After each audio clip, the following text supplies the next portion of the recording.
እናንተን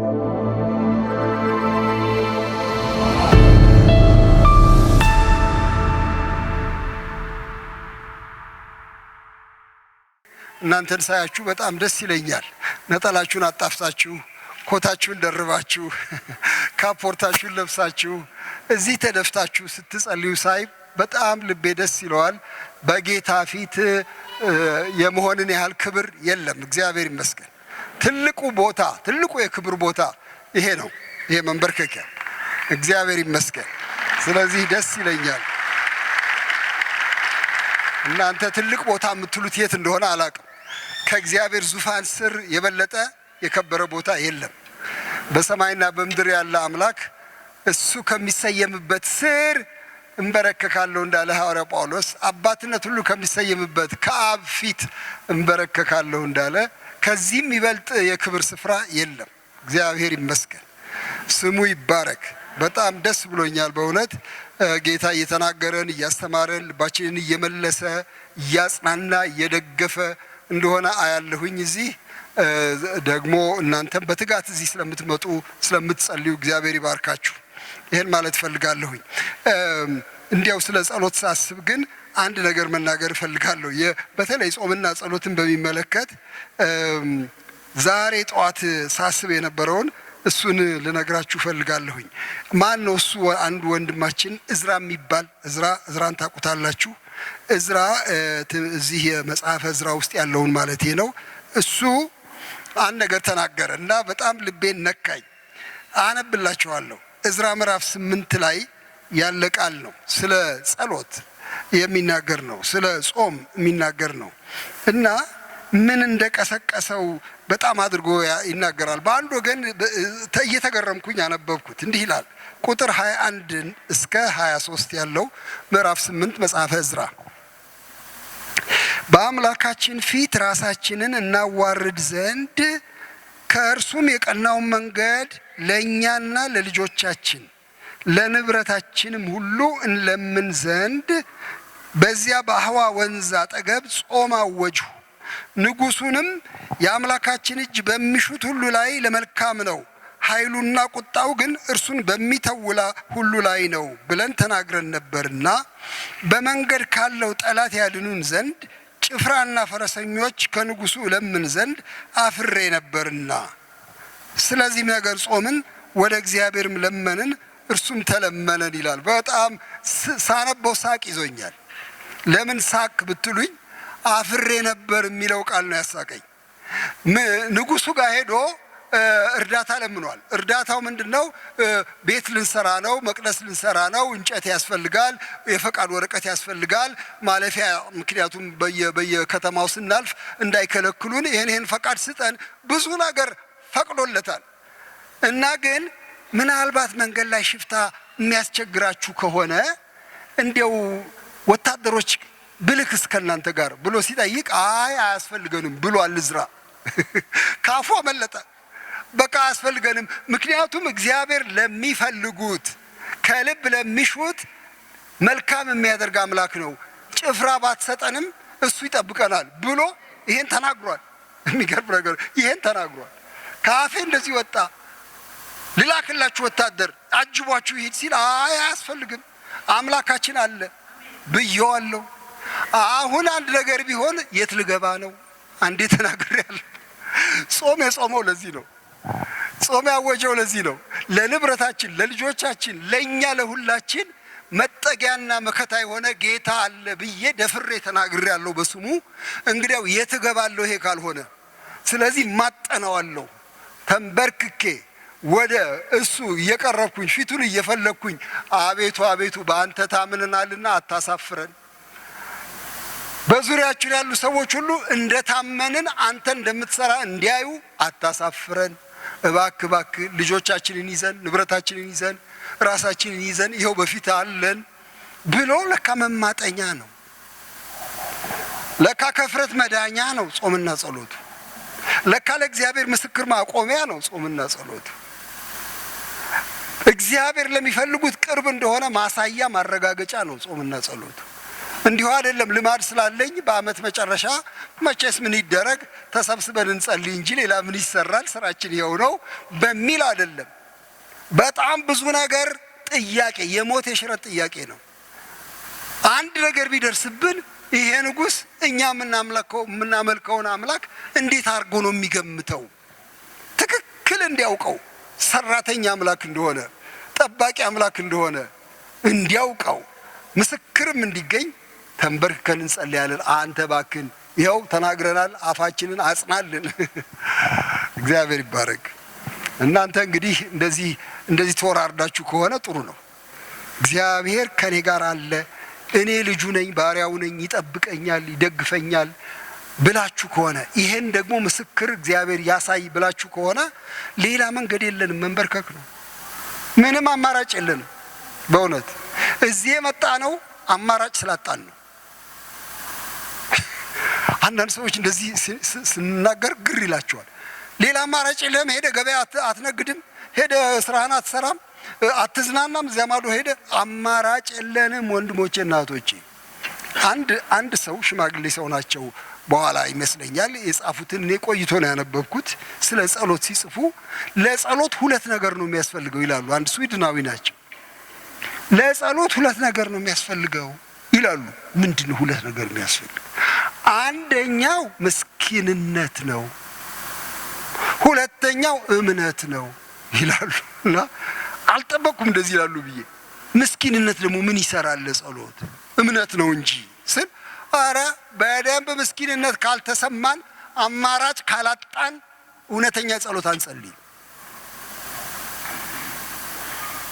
ግብዝ ጸሎት ነው የምንጸልየው። ጌታ ሆይ ያው በቃ እምልህ ስራ ፈልጋለሁ፣ እንድትሰጠኝ ፈልጋለሁ፣ በእውነት ስራ አዘጋጅልኝ። ግን እርግጥ አጎቴ ደግሞ አንድ የሚያውቀው ትልቅ ሰው አለ፣ በሱ በኩል እየፈለገልኝ እንደሆነ ገብቶኛል። በቅርብ ጊዜ የማገኝ ይመስለኛል። ቢሆንም ግን መጸለይን አልተውም መቼም። አንተ ደግሞ እባክህ ስራ ፈልግልኝ። እርግጥ ደግሞ እምልህ የትምህርት መረጃዬም በጣም ጥሩ ነው ያው እንደምታውቀው። ግን ማለት አማራጭ ኖሮኝ አይደለም የምጸልየው፣ መፈናፈኛ አጥቼ ነው የምጸልየው ወንድሞቼ እናቶቼ። በቃ ምስኪን ሆኜ ነው ምናምን ይዤ እግረ መንገዴን አይደለም የምጸልየው። ጸሎት የምስኪኖች ሀብት ነው። አሜን አሜን። ምስኪንነት ይጠቅመናል ለጸሎት። እግዚአብሔር ወይ ሀገራችን ያለችበትን ሁኔታ ታውቃለህ። እንዲናረጋለን፣ ቀጥሎ እንዲናረጋለን፣ ቀጥሎ እንዲናረጋለን፣ ቀጥሎ እንዲናረጋለን። ቤተ ክርስቲያንን እንዲህ እያረግን እንወስዳታለን፣ እንመራታለን ብለን መፎከር ስለማንችል አባት ወይ መላው ጠፍቶናል ለማለት ነው የምንጸልየው። አንተ ካልመጣ በስተቀር የሚያወጣን የለም ለማለት ነው። መፈናፈኛ በሌለ ሁኔታ ላይ ወድቀናል፣ አንተ ካልታደግከን መንገድ የለንም ለማለት ነው። ጸሎት የምስኪኖች ሀብት ነው። እግዚአብሔር ይመስገን። ግን ጸሎት ብቻ ደግሞ ምስኪን ብቻ መሆን ብቻ አይደለም ለጸሎት ዋናው ነገር። ሰውየው ምን ይላሉ? ምስኪንማ ሞልቷል፣ ምስኪንማ ሞልቷል፣ የሚያለቃቅስማ ሞልቷል፣ አልችልም የሚልማ ሞልቷል። ግን የክርስቲያን ጸሎት በምስኪንነት ላይ እምነት ይጨምራል። እግዚአብሔር ግን ይችላል ይላላ። እኔ አልችልም፣ እርሱ ግን ይችላል። እግዚአብሔር ይመስገን። እኔ አላቅበትም፣ እሱ ግን ያቅበታል። እኔ እንዴት እንደማደርገው ግራ ገብቶኛል፣ እሱ ግን ግራ የማይገባው አምላክ ነው። እምነት የሚባለው ደግሞ ያስፈልጋል። አለዚያ እንዴት እንጸልያለን? ሁለቱ ነገሮች ናቸው የሚያስፈልጉት አሉ ሰውየው። እና በጣም ልቤን አስደሰተኝ። እና እናንተ ምስኪኖች ሆይ እግዚአብሔር ይባርካችሁ። ይህንን መቀበል ጥሩ ነው። ምስኪን ትለናለህ አንተ? አዎ፣ ጉልበት የሌለው ምንም ማድረግ የማይችል የሰው ልጅ ሁሉ ምስኪን ነው። እናንተ በጌታ የምታምኑ እግዚአብሔር ይባርካችሁ። በእምነት ወደ እግዚአብሔር እንቀርባለን፣ እሱ ደግሞ ይሰማናል። እግዚአብሔር ይመስገን። ስለዚህ በዚህ ሰሞን የሚደረገውን ጸሎት እግዚአብሔር ይሰማል። እግዚአብሔር የተባረከ ይሁን።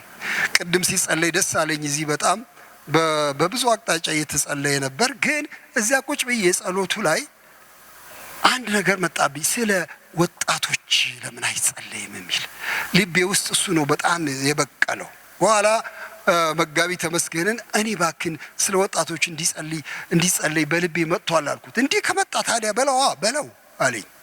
ልለው ነው ወጣቶች በጣም በጣም የሚያንገበግበኝ ጉዳይ ነው። እኔ ብቻ አይደለሁም፣ እናንተንም ሁሉ ያሳስባችኋል። እግዚአብሔር ይህንን የሰጠን ሀገር የወጣቶች ሀገር ነው። የምታውቁት ነው፣ ሁላችሁ ታውቁታላችሁ። 70% እዚህ ሀገር እድሜው ከ30 ዓመት በታች እንደሆነ ነው የሚናገረው ስታቲስቲክስ። 70% የኢትዮጵያ ሕዝብ ወጣት ነው ወይም ልጅ ነው። ከዚያ በላይ የሆነው እኛ ጥቂት ነን። እንግዲያው ይሄንን 70% ሕዝብ እንዴት አድርገን ነው የምንተወው? እግዚአብሔር እንዲጎበኘው ወጣቶችን እንዲያያቸው በጣም ያስፈልጋል እንጂ ወጣቶች በጣም ብዙ ጭንቅና ከበባ አለባቸው። ታውቃላችሁ፣ የከበባቸው ብዙ ነገር አለ፣ የሚያባብላቸው፣ የሚገፋፋቸው፣ ተስፋ የሚያስቆርጣቸው። በተለይ እኛ ሀገር በጣም ብዙ ነው እና እንጨነቃለን። ያመልጡ ይሆን ከእጃችን? የት ይገቡ ይሆን እያለን እንፈራለን። ፍርሃት አለብን ስለ ወጣቶቻችን። ምን ይጠልፋቸው ይሆን እያለን እንፈራለን። ግን ፍርሃት ብቻ ደግሞ አይደለም፣ ተስፋም ደግሞ አለን። እነዚህ ወጣቶች ውስጥ ያስቀመጠው ጉልበት ትልቅ ነው። እግዚአብሔር በትልቅ ናፍቆት ጌታን ሲያመልኩ ብዙ ቦታ አግኝቻለሁ። በትልቅ ናፍቆት ሲያገለግሉት አይቻለሁ። እነዚህ ውስጥ እግዚአብሔር ያስቀመጠው ኃይል ብዙ ነው። የጌታ ፍቅር ውስጣቸው አለ፣ የጌታ ኃይል ውስጣቸው አለ። ለመሮጥ ፍላጎት አላቸው እና እነዚህን ወጣቶች ይዘን ለምን ጌታ ሆይ ባክህ የሀገራችን ወጣቶች ባክህ በቤተ ክርስቲያን ያሉ በሜዳም ያሉ ሁሉንም አስባቸው። ይህችን ሀገር ለእነዚህ ሰዎች ሰጥተን ነው ምን ሄደው። እነዚህን ሰዎች አበርታቸው፣ ማስተዋል ስጣቸው፣ አእምሯቸውን የሚቀማ ክፉ እንዳያገኛቸው እባክህ ከልላቸው ብለን ለወጣቶች ብንጸልይ ምን ይመስላችኋል? ጥሩ ነው። ቆመን እንጸልይ። እስቲ ከልባችን እንጸልይ። በእውነት አጠገባችንም ልጆቻችን አሉ፣ የልጅ ልጆቻችን አሉ፣ ለአንዳንዶቻችን ወንድሞቻችን እህቶቻችን አሉ። ስንወጣ አሁን ከዚህ ጸሎት ስንወጣ መንገድ ዳር ያሉ ብዙ ወጣቶች አሉ፣ በየሰፈሩ ውስጥ አሉ፣ በስራ ላይ አሉ፣ በትምህርት ቤት ብዙ አሉ። እስቲ እያሰብናቸው እንጸልይ። ጌታ እግዚአብሔር ስምህ ይባረክ፣ ስምህ ይቀደስ። የወጣት ሀገር ነው የሰጠህን አንተ። አቤቱ እግዚአብሔር ሆይ ብዙዎቹ ወጣቶች ሜዳውን ሞልተውታል፣ ትምህርት ቤቱን ሞልተውታል፣ ሰፈሩን ሞልተውታል፣ ቤቱን ሞልተውታል። እግዚአብሔር አባት ሆይ ስለሰጠህን ስለ እነዚህ ጎበዞች ስምህ ይቀደስ። አቤቱ እግዚአብሔር ሆይ ስለ ወንዶቹ ስለ ሴቶቹ ሁሉ ተመስገን። ስለምታስታጥቃቸው እናመሰግንሃለን፣ ስለምታቆማቸው እናመሰግንሃለን። ተረካቢ ትውልድ ስላለ እናመሰግንሃለን። በአንተ መንገድ ስለሚገሰግሱ ሰራዊት እናመሰግንሃለን። ስለ ወጣቶች ስምህ ይቀደስ፣ ስምህ ይባረክ። እንደምትወዳቸው እናውቃለን ጌታ ሆይ፣ ሲጠፉ ዝም እንደማትል እናውቃለን። አሁን እንለምናለን እንደ ወላጆች፣ አሁን እንደ ወንድሞች፣ እንደ እህቶች፣ እንደ ቤተ ክርስቲያን መጋቢዎች እንለምንሃለን። የሀገራችንን ወጣቶች በምህረት አስባቸው። አቤቱ ዓይንህ በእነሱ ላይ ይሁን። እባክህ እግዚአብሔር ሆይ ሲወጡ ሲገቡ አንተ ተመልከታቸው። ተስፋ መቁረጣቸውን ከነሱ አስወግድ፣ በተስፋ ሙላቸው። እግዚአብሔር ሆይ ካንተ በሚመጣ ተስፋ፣ ከሰው በሚመጣ ሳይሆን፣ ከኢኮኖሚው ከፖለቲካው ሳይሆን ካንተ በሚመጣ ተስፋ፣ በሰማይ ተስፋ ሙላቸው። እግዚአብሔር ሆይ የአጀብ ጉልበት ሳይሆን፣ የጫጫታ ጉልበት ሳይሆን የአንተ የመንፈስ ቅዱስ ጉልበት ያግኛቸው። አምላክ ሆይ አንተን እንለምንሃለን። እባክህ ጌታዬ ሆይ እኛ በተለይ ደግሞ ወንድሞቼና እህቶቼ ይህች ቤተ ክርስቲያን ደግሞ በተለይ አደራ አለባት፣ በተለይ ዕዳ አለባት። የጀመረችው በወጣቶች ነው። እግዚአብሔር በዚያ በኩል ነው ያስጀመራት እና አደራ አለብን ለምድሪቱ ወጣቶች በሙሉ እና እንጸልይ እስቲ። የክብር አባት እግዚአብሔር ሆይ አሁን እለምንሃለሁ ይህች ቤተ ክርስቲያን እንድትጠነሰስ ያደረግከው በልጆች በወጣቶች በኩል ነው። አቤቱ እንድትቀጥልም ደግሞ የምታደርገው በዚሁ ነው። አምላክ እግዚአብሔር ሆይ ለወጣቶች ያንተ ልዩ ትኩረት ይሁን፣ ያንተ ጸጋ ይብዛ፣ ምሕረትህ ይብዛላቸው። አቤቱ እግዚአብሔር ሆይ ደግፋቸው፣ አነቃንቃቸው፣ ስምህ ይክበር። አቤቱ ቃልህንም ባርክልን፣ ካንተ ጋር አቆየን። በክርስቶስ ኢየሱስ በተቀደሰው ስም ቁጭ እንላለን። ትናንትና እዚህ አብረን የጌታን ቃል እግዚአብሔርን መፈለግ በሚል ስንነጋገር እንደነበር ታስታውሳላችሁ። በተለይ ደግሞ ይህንን እግዚአብሔርን ፍለጋ ከወንድማችን ሆሴ መጽሐፍ ከትንቢተ ሆሴ ከሱ ወስደን ስንነጋገር እንደነበር ታስታውሳላችሁ። ትናንትና የነበራችሁትን ማየት ፈልጋለሁ።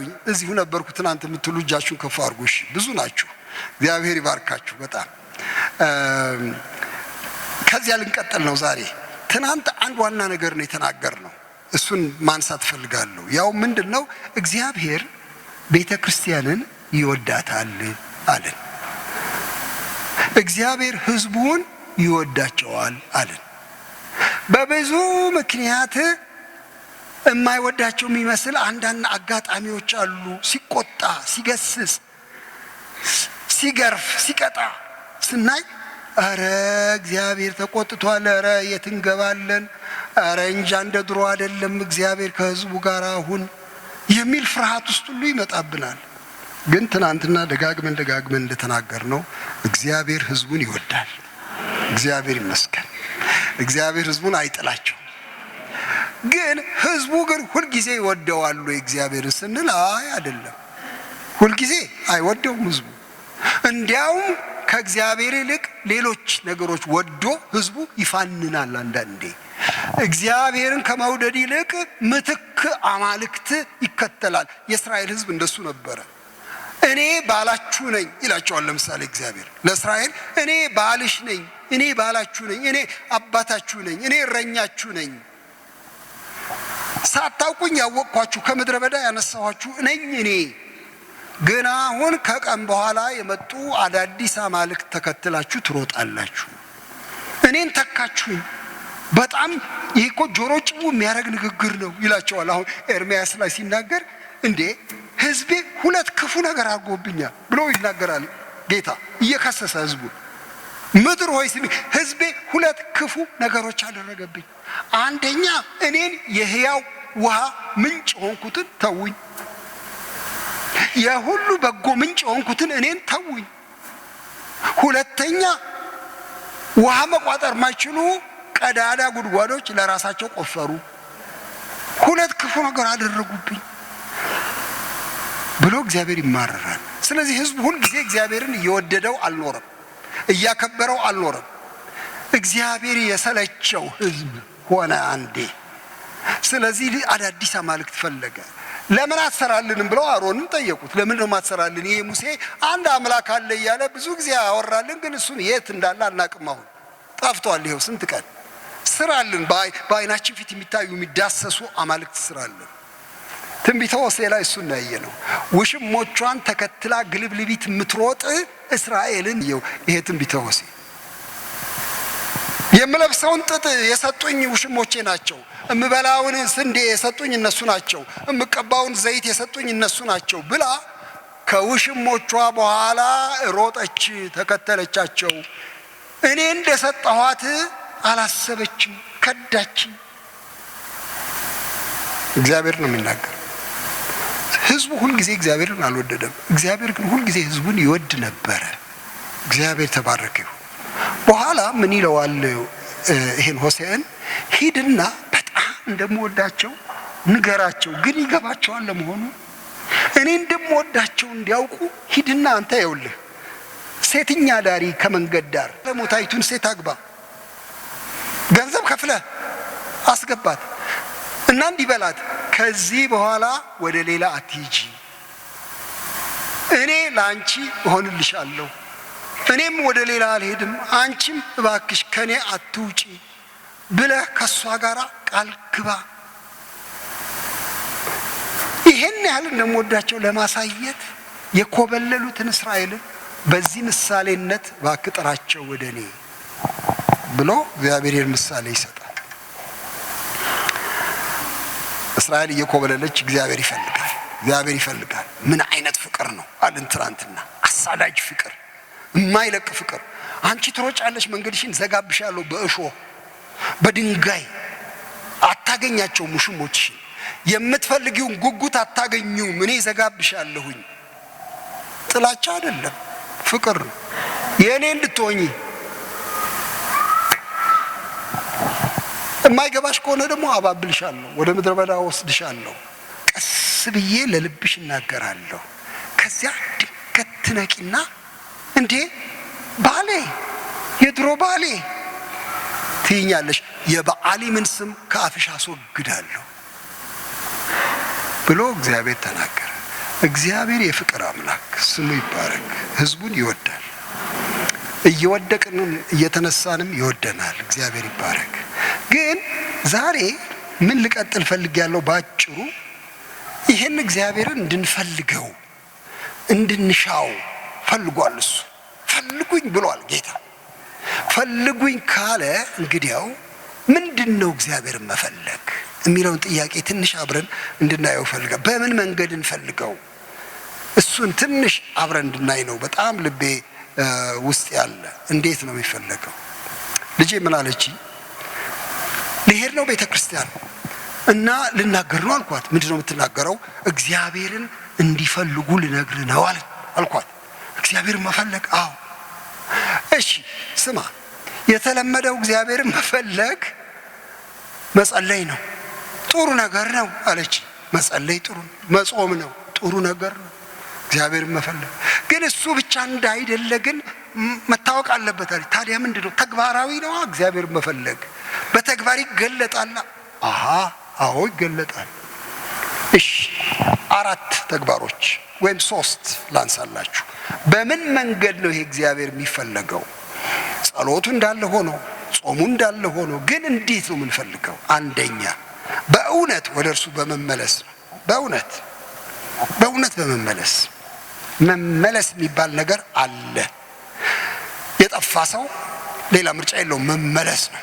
ምዕራፍ 6 እዚሁ ትንቢተ ሆሴዕ ላይ ከቁጥር 1 እስከ 3 ያለውን እሱን ላነብ እፈልጋለሁ። ኑ ወደ እግዚአብሔር እንመለስ፣ እርሱ ሰብሮናል እና እርሱ ይፈውሰናል።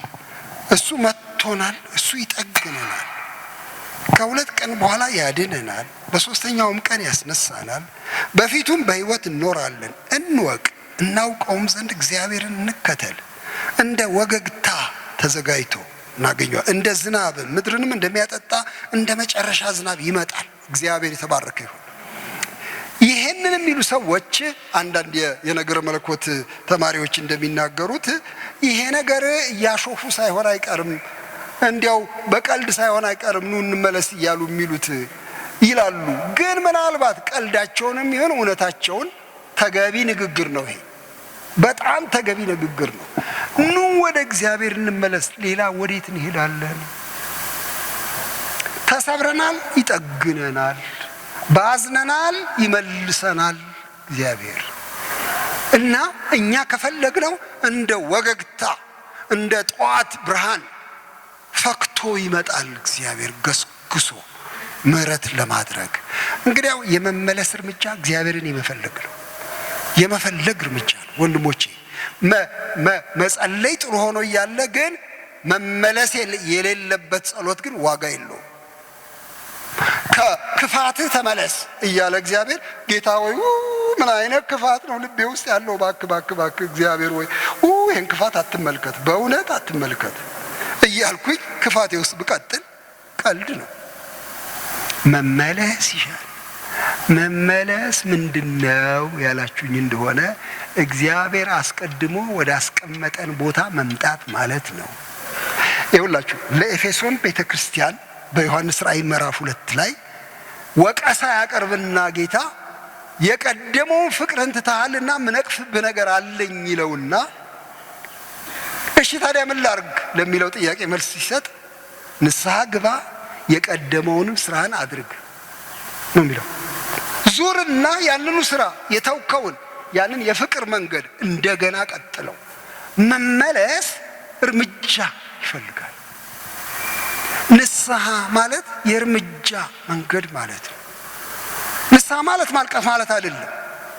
ይሄን ግልጥ አድርጌ ልንገራችሁ። ንስሐ ማለት ማልቀስ ማለት አይደለም። ልቅሶ ሊጨምር ይችላል። እሱ ኑዛዜ ነው። ጌታዊ አጥፍቻለሁ፣ በድያለሁ፣ በአንተ ፊት በእውነት ምን አይነት ሰው ነኝ እኔ ማለት ኑዛዜ ነው።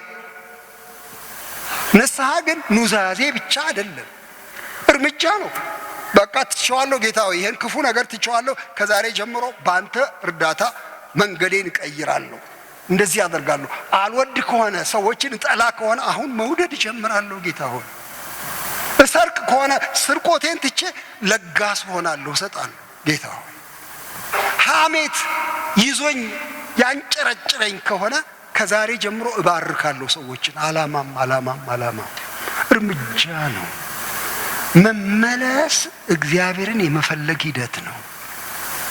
አንዱ እሱ ነው። እግዚአብሔር የተባረከ ይሁን። በዚህ መንገድ ተመለሱ። ስንመለስ የሚቀበላል። የሚገርማችሁ ስንመለስ የሚያተርፍ አምላክ አለ። ስንመለስ የሚያጎናጽፍ ጌታ አለ። በጣም ደስ ይለኛል። ዮሐንስ ራእይ ላይ በጣም የተወቀሰች አንዲት ቤተክርስቲያን አለች። በኩራቷ ልታብድ የደረሰች ሎዶቅያ የምትባል ምዕራፍ 3 ላይ ዮሐንስ ራእይ ታገኙታላችሁ። ይቺ ሎዶቅያ ባለጠጋ ነኝ ምንም አይጎለኝም ብላ ትዘባንናለች። የሚገርም ነገር ነው። በደንብ አትኩሬ ያለው የጠራ ዓይን ነው ያለኝ እያለች ትፎክራለች። የሚያስደንቅ ነገር ነው። ሀብታም ነኝ ምንም የለኝም ምንም አይጎለኝም፣ ለብሻለሁ አምሮብኛል። ስሙ እሱን አንድ ጊዜ ወደዛ ሄጄ ላነብላችሁ እፈልጋለሁ። ይህቺ ኩራተኛ ቤተ ክርስቲያን እግዚአብሔር የሚላትን ጌታችን መድኃኒታችን ኢየሱስ ክርስቶስ የሚላትን ብንሰማ ጥሩ ነው ብዬ አስባለሁ። በራድ ወይም ትኩስ እንዳይደለ ይላል። ምዕራፍ 3 ቁጥር 15 ጀምሮ ነው የማነበው። በራድ ወይም ትኩስ እንዳይደለ ስራህን አውቃለሁ። በራድ ወይም ትኩስ ብትሆንስ መልካም በሆነ ነበር። እንዲሁ ለብ ስላልክ በራድም ወይም ትኩስ ስላልሆንክ ከአፌ ልተፋህ ነው። ሀብታም ነኝና ባለጠጋ ሆኛለሁ አንድም ስንኳ አያስፈልገኝም የምትል ስለሆንክ ጎስቋላና ምስኪን ድሃ እውር የተራቆትክ መሆንን ስለማታውቅ ባለጠጋን ብትሆን በእሳት የነጠረውን ወርቅ ተጎናጽፈህም የራቆትነት ኀፍረት እንዳይገለጥ ነጭ ልብስን እንድታይም ዓይኖችን የምትኳለውን ኩል ከእኔ ትገዛ ዘንድ እመክርሃለሁ ይላል እግዚአብሔር። አይገርምም? ለካ ተስፋ አለ። ለኩራተኞችም እንኳ ተስፋ አለ። ለትዕቢተኞች፣ ላልገባቸው ለዕውሮች ተስፋ አለ። ለራቁታሞች ነውራቸውን ላላወቁ ሁሉ ተስፋ አለ። ኩራትህን ተወውና ይሄ አለኝ የምትለውን ተወውና ባለጠጋ እንድትሆን ወደ እኔ ና። እኔ ጋር ወርቅ አለ እሰጥሃለሁ። የሀብት መለኪያ ነው ወርቅ እንደምታውቁት። እሰጥሃለሁ እንዴ አንተ ለብሻለሁ እያልክ ራቁትህን ኀፍረት ተገልጦ ሜዳ ለሜዳ ከምትዞር እናና ነጭ ልብስ ልስጥህ። እኔ ላጎናጽፍ በጸጋ አያለው ትላለህ፣ ግን ድንግርግርግር ያልክ ሰው ነህ። ኮንፊውዝድ የሆንክ ማህበረሰብ ነህ። ወደ እኔ ናና ዓይንን የምትኳለውን ኩል እኔ እሰጥሃለሁ። እግዚአብሔር የተባረከ ይሁን። ለካ የሚገስጽ ሊያድን ነው። እንዲያውም እዚህ ላይ በቀጥታ ነው የሚናገረው። እኔ የምወዳቸውን ሁሉ እገስጻቸዋለሁ እቀጣቸውም አለው ብሎ ይላል። የሚገርም ነው። እንግዲህ ቅና ንስሐም ግባ፣ እነሆ በደጅ ቆሜ አንኳኳለሁ። ማንም ድምፄን ቢሰማ ደጁን ቢከፍትልኝ ወደ እርሱ እገባለሁ እገርፈዋለሁ ይላል። ገብቻ 40 ገርፈዋለሁ ይላል። ኧረ አይልም። ወደ እርሱ እገባለሁ ከእርሱም ጋር እራት እበላለሁ እሱም ከኔ ጋር ይበላል። የጌታ ስም ይባረክ። የእግዚአብሔር ግብዣ ለካ ጠልቶ አይደለም የሚገስጸው፣ ወዶ ነው ተመለሱ የሚለው። ይቺ የመመለስ ሂደት የእግዚአብሔር በረከት መፍሰሻ ናት። እና ለብሳችኋለሁ እኔ ዓይናችሁን እኩላለሁ፣ አጥርታችሁ እንድታዩ አደርጋለሁኝ። ከእናንተ ጋር ደስ ይለኛል፣ እራት እበላለሁ እኮ የደስታ ምልክት ነው እንጂ አላባርርም ብሎ ፍቅሩን ይገልጣል። እግዚአብሔር ይመስገን። ስለዚህ የመጀመሪያው እርምጃ መመለስ። ሀብታም ጌታ አለን። እግዚአብሔር ይባረክ። የጎደለንን የሚሞላ ጌታ አለ። በመንፈስ ውስጥ ረሃባችንን የሚያረካ አምላክ አለ። እናንተ የተጠማችሁ ኑ ይላል። በጣም ያስደንቅ ቋንቋ አለ ኢሳይያስ 55 ላይ። እናንተ የተጠማችሁ የተራባችሁ ኑ በነፃ ውሰዱ። ልባችሁ በእግዚአብሔር ቸርነት ደስ ይበለው። ወይን ጠጅ በነፃ ጮማ በነፃ ውሰዱ። ምንድነው እሱ? ዋጋ ለሌለው ነገር ለምን ታባክናላችሁ ገንዘባችሁን? ለማያረካ ነገር ለምን ትሮጣላችሁ? ከኔ ዘንድ በነፃ ውሰዱ። እግዚአብሔር የተባረከ ይሁን። እግዚአብሔር ለሚመለሱ በረከቱ ብዙ ነው። ሁለተኛ ምን እናድርግ? ሁለተኛ ፍለጋ ምንድነው ካልን እግዚአብሔርን በበጎ ምግባር መሰማራት ነው። እግዚአብሔርን በበጎ ምግባር መሰማራት ነው መፈለግ ማለት። በእውነት መልካም ስራን እንደ ቀላል ነገር አትቁጠሩት። አሁን እኛ ማህበረሰብ ውስጥ በተለይ ወንጌላውያኑ ማህበረሰብ ውስጥ እግዚአብሔርን መፈለግ ቅድም እንዳልኩት በአምልኮ፣ በጸሎት፣ በመዝሙር፣ በቃል ስብከት እንደዚህ ባለ ነው። ግን ወንድሞቼና እህቶቼ በጎ ምግባር እግዚአብሔርን የመፈለግ ምልክት ነው። ሚክያስ ምዕራፍ 6 ላይ በጣም የሚያስገርም ነገር አለ። ሚክያስ 6 ከቁጥር 6 ጀምሮ ምን ይዤ ወደ እግዚአብሔር ፊት ልምጣና በልዑል አምላክ ፊት ልስገድ ይላል። በምን ላስደስተው? ፍለጋ ከሆነ እንዴት ልፈልገው እግዚአብሔርን? ምን ይዤ ልቅረብ? ባዶ እጄን እንዳልቀርብ ምን ይዤ ልቅረብ? አውራ በግ ስብ ይዤ ልቅረብን ብሎ ይጠይቃል። እልፍ የዘይት ፈሳሾች ይዤ ልምጣን በዚህ ደስ ይለዋልን? ወይስ ደግሞ እንደው የሆዴን ፍሬ ልረድለት እንዴ? ልጄን ልሰዋለት ለእግዚአብሔር በዚህ ይደሰታልን?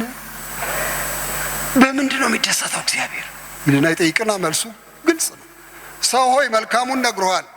እግዚአብሔር ካንተ ዘንድ ሚሻው ምንድን ነው?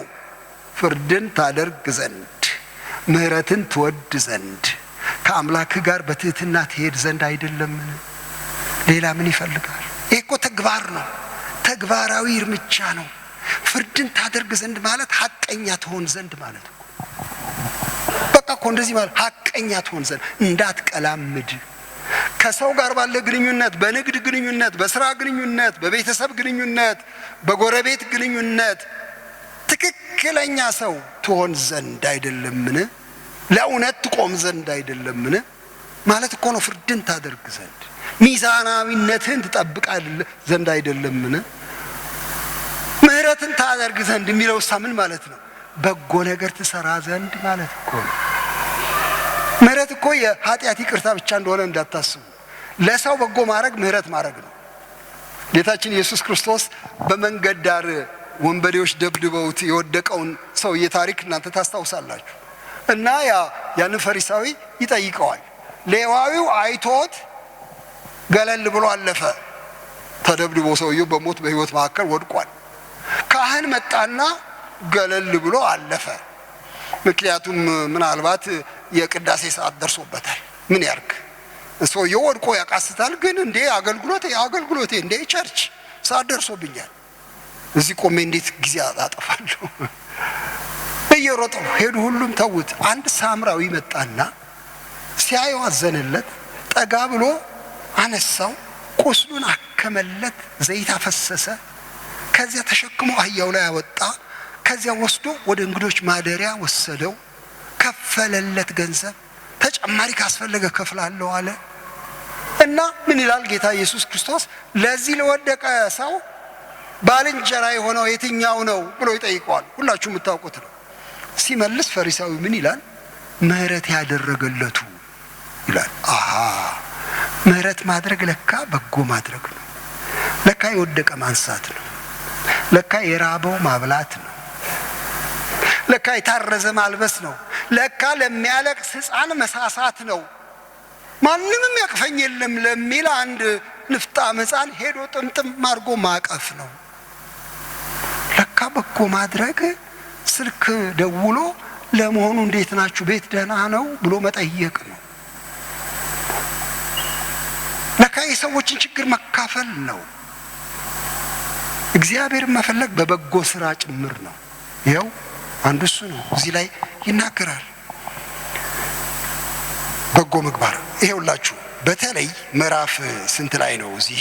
እዚሁ ሆሴዕ ላይ ምዕራፍ 10 ላይ የሚናገረውን እስቲ እዩት። እንዲህ ይላል ምዕራፍ 10 ላይ እግዚአብሔርን ፍለጋ በምን መንገድ እንደሚገለጥ ሲናገር ይሄንን ቃል ያሳያል። ቁጥር 12 እስከ 13 በጣም ምናልባት የዛሬው ዋና ጥቅስ ሳይሆን አይቀርም። እግዚአብሔር መጥቶ ጽድቅን እስኪያዘንብላችሁ ድረስ እርሱን የምትሹበት ዘመን ነውና፣ የምትፈልጉበት ዘመን ነውና ለእናንተ በጽድቅ ዝሩ፣ እንደ ምሕረቱም መጠን እጨዱ፣ ጥጋታችሁንም ረሱ። ይህንን ምክር ነው የሚሰጠው። እግዚአብሔርን የምትፈልጉበት ዘመን ነው። እሺ እንዴት ልፈልገው? ይኸው ጥጋቱን ረሱ፣ ያልታረሰውን መሬት ረሱ፣ እዳሪ የሆነውን መሬት ረሱ፣ እሾህ የወረሰውን ህይወታችሁን ረሱት። እንደገና አስተካክሉ። እንደሱ ነው የሚለው እዚህ ላይ። ረሱት፣ አብጁት። የክፋት የነገሰበትን አረም የሞላበትን እርሻ እንደገና ረሱ። እሺ በጽድቅ ዝሩ። ለካ የጽድቅ ዘር አለ። መልካም በማድረግ ዝሩ፣ እንደ ምሕረቱም ብዛት ደግሞ እጨዱ። እግዚአብሔር የተባረከ ይሁን። እግዚአብሔርን በተግባር ፈልጉት ነው የሚለው። ይሄ የምትሹበት ዘመን ነውና እግዚአብሔር የተባረከ ይሁን።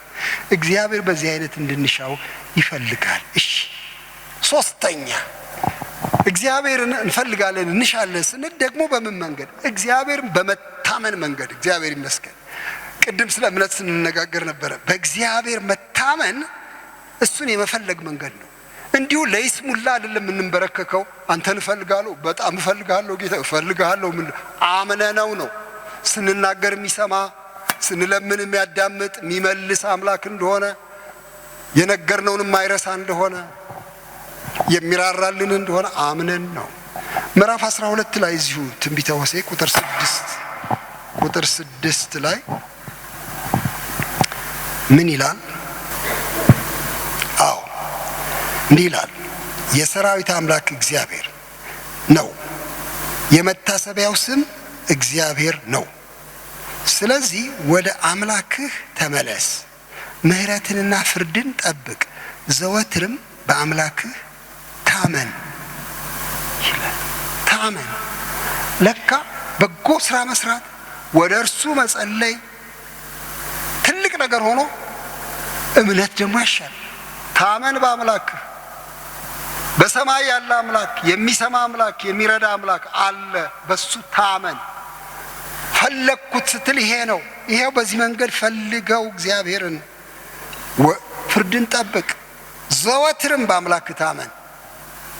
አለልኝ በል፣ እግዚአብሔርን አለኝታ አድርግህ ብሎ ይሄንን ምክር ይሰጣል። እግዚአብሔር የተመሰገነ ይሁን። እሺ አሁን ልጨርስ። ሲጨርስ ምንድነው የምለው? በእነዚህ መንገዶች እግዚአብሔርን እንፈልጋለን፣ ግን እሱሳ ምን ይሰራል የሚል ጥያቄ ነው። ወረቀቴ ላይ ምን ብዬ ጻፍኩኝ? ይኸውላችሁ እንዲህ ይላል፣ እግዚአብሔር ተፈላጊው ፈላጊ አልኩኝ። እንፈልገዋለን እግዚአብሔርን፣ ግን የሚገርመው እሱ ይፈልገናል። ለካ እሱ እየፈለገን ነው። ይሄ የሆሴዕ መጽሐፍ የሚያሳየው እሱ ነው። ትናንትና ስንነጋገር ነበር። እስራኤልን ፈልጊኝ ይላታል፣ ግን ለካ እሱ እየፈለጋት ነው። ከወደቀችበት ጥሻ ውስጥ ለማውጣት ለካ እሱ እየሮጠ ነው፣ እየፈለገ ነው። በምን መንገድ ይፈልጋታል? ትናንትና አንዳንዱን አንስተናል። ዛሬ ጨምርና በሱ እናጠናቅቃለን። አንደኛ እንድትነቃ መንገድ በመዝጋት ይፈልጋታል። ይሄ እግዚአብሔር የፍለጋ መንገድ ነው። የኛ የፍለጋ መንገድ ቅድም ተነጋገር። የእግዚአብሔር ደግሞ መንገድ ይዘጋል። እንዳታገኛቸው በቋጥኝ ይዘጋለሁ መንገድሽ፣ በእሾህ አጥረዋለሁ፣ በመከልከል ማለት ነው። ብትበይም እንዳጠግቢ ያደርጋለሁ ይላል። አይገርምም? ሂዳችሁ አንብቡት። የሚገርም ነው። ምዕራፍ 8 ላይ ይበላሉ አይረኩም፣ አይጠግቡም፣ ያመነዝራሉ አይባዙም ይላል። እርካታ በመከልከል እግዚአብሔር ይፈልገናል። በቃ ምንም ትርጉም እኮ አጣሁበት። በቀደም እንደሱ አለኝ አንድ ሰው። በቃ እኔ የምልህ በልጅነቴ ሰምቻለሁ፣ እዚህ ቀጠና 2 መጥቼ የጌታን ቃል ሰምቻለሁ። ግን በኋላ በቃ ሌላ ነገር ውስጥ ገባሁኝ። መጨፈር ፈለኩኝ፣ ወዲያ አልኩኝ። ግን ምንም ጠብ አላለም፣ እርካታ ጠፋብኝ። በቃ ምን ይሻለኛል? ወደ እርሱ ልሂድ እንጂ እንደገና አልኩኝ። የፍለጋው አቅጣጫ ነው። እግዚአብሔር ሲወደን ይዘጋብናል፣ እንዳንረካ ያረጋል ባልባሌ ነገር በሱ እርካታ እንድናገኝ ሲፈልግ እና አንዱ መንገድ እሱ ነው። ሁለተኛ በማባበል ነው። ቅድም እንዳልኳችሁ ለልብ በመናገር ነው። ሰፊ ዕድል በመስጠት ነው። እንደ አቅማችን በመናገር ነው። እግዚአብሔር በዚህ መንገድ ይስበናል። ሶስተኛ ቃል ኪዳንን በማደስ ነው። እዚህ ሆሴዕ ምዕራፍ 2 ላይ እንዴት እንደሚናገር ስሙ። ቁጥር 21 ለዘላለም ለኔ እንድትሆኚ አጭሻለሁ። እንዴት ነው የምታጨው? ማጫው ምንድነው? እሱን ነው አሁን ለእናንተ ልናገር የምፈልገው። የእግዚአብሔር ማጫ ኪዳን ማደሻው ምንድነው? በጽድቅና በፍርድ በምህረትና በርህራሄ አጭሻለሁ። ለኔ እንድትሆኚ በመታመን አጭሻለሁ። አንቺም እግዚአብሔርን ታውቂያለሽ። በዚህ መንገድ ነው የሚያጨን። አዎ። ጽድቁን ያሳየናል። አዎ። ፍርዱን ያሳየናል። አዎ። ኃያል መሆኑን ያሳየናል። አዎ። በቁጣና በቅጣት ይመጣል። አዎ። እና በዚህ ነው የሚያጨን፣ እንደገና የሚመልሰን። አዎ። ደሞስ በምህረትና በርህራሄ እየማረን። አዎ። እየማርከኝ የሚል መዝሙር አለ። እሺ፣ እየማረን ያጨናል። እንደገና በምህረትና በርህራሄ አጭሻለሁ፣ በመታመን አጭሻለሁ፣ የኔ ያደርግሻለሁ፣ አንቺም እግዚአብሔርን ታውቂያለሽ። ለካ በዚህ መንገድ ይቀስ እያለ ቤተ ክርስቲያኑን ህዝቡን እግዚአብሔር መልሶ ወደ ራሱ የቃል ኪዳን ተሐድሶ ያደርጋል። እንደገና አጭሻለሁ፣ አንተ ህዝቤ ነህ እለዋለሁ። ህዝቤ ያልሆነው እሱም አንተ አምላኬ ነህ ይለኛል። እግዚአብሔር ይባረክ። እባርከዋለሁ ህዝቤን ብሎ እግዚአብሔር ይህንን ተስፋ ደግሞ ይሰጣል። እግዚአብሔር ይመስገን። በዚህ መንገድ ሌላ መጨረሻ አንድ ነገር ብቻ ልጨምር። ታላቅ ፍቅሩን ደጋግሞ በማሳየትም እሱ ይፈልገናል። ባረበኩት ቁጥር ልቤን የሚነካ የኔን ብቻ አይደለም የእናንተንም ልብ የሚያላውስ ነገር ሆሴዕ 11 ላይ አለ። ትንቢተ ሆሴዕ 11 ላይ የሚያስገርም ነው። የሚያስገርም ምን ይላል? ቁጥር 1 ጀምሮ እስራኤል ሕፃን በነበረ ጊዜ ወደድኩት፣ ልጄን ከግብፅ ጠራሁት። አብዝቼ ብጠራቸው አጥብቀው ከፊቴ ራቁ። ለበዓሊምም ይሰዉ ነበር፣ ለተቀረጹ ምስሎችም ያጥኑ ነበር። እኔም ኤፍሬምን ክንዱን ይዤ በእግሩ እንዲሄድ መራሁት። እኔም እፈውሳቸው እንደነበርሁ አላወቁም። በሰው ገመድ በፍቅር እስራት ሳብኳቸው። ለእነርሱም ቀንበርን ከጫንቃቸው ላይ እንደሚያነሳ ሆንኩ። ድርቆሽንም ጣልኩላቸው። ወደ እኔ ይመለሱ ዘንድ አልወደዱምና ወደ ግብፅ ምድር ይመለሳሉ። አሦር ንጉሳቸው ይሆናል። ከመከሩት ምክር የተነሳ ሰይፍ በከተሞቻቸው ላይ ይወድቃል፣ ከበርቴዎችንም ያጠፋል። ሕዝቤም ከእኔ ይመለሱ ዘንድ ወደዱ። ወደ ላይ ቢጠሯቸው ማንም ከፍ ከፍ ያደርጋቸው ዘንድ አይችልም ይልና እንደዚህ ተናግሮ የሚናገረውን ስሙ። ኤፍሬም ሆይ፣ እስራኤልን ነው ኤፍሬም የሚለው። ኤፍሬም ሆይ እንዴት እጥልሃለሁ? እስራኤል ሆይ እንዴት አሳልፌ እሰጥሃለሁ? እንዴት እንደ አዳማ እጥልሃለሁ? የቦታ ስም ነው። እንዴት እንደ ሲባዮ አድርግሃለሁ? ልቤ በውስጤ ተናውጣለች፣ ምህረቴም ተነሳስታለች። እኔ አምላክ ነኝ እንጂ ሰው አይደለሁምና በመካከልህም ቅዱሱ ነኝና የቁጣዬን መቅሰፍት አላደርግም። ኤፍሬምንም አጠፋ ዘንድ አልመለስም። ይሄ የእግዚአብሔር ልብ ይባላል። እንደዚህ ነው እግዚአብሔር ልቡ። እንዳጠፉ እንደጠፉም ያውቃል። ግን እንዴት ልጣላቸው?